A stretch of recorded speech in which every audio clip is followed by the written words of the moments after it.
আমার গুরু জনিদা পৃথিবীতে করেছে এমন অর্জন, সারা বিশ্বে শোনা যায় তার গর্জন। গুরুকে নিয়ে লিখেছি একটা বই, বইটির নাম জনি সিং এর দর্শন। বইটিতে তুলে ধরেছি জনিদার গর্জন, আপনারা কিনে নিয়ে করতে পারেন অর্জন। 1 লাখ, 2 লাখ, 3 লাখ, 6 লাখ, 7 লাখ,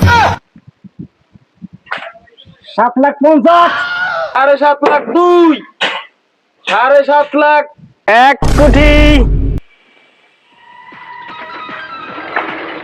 1,2, 1,3,। এটি জিতে নিল আমাদের শারমিন। শারমিন 1 কোটি টাকা ডেকে বইটি নিয়ে নিল। নেন আপনার বইটি, আপনি বুঝে নেন। গুরু রে, জয় গুরু, এনজয় গুরু।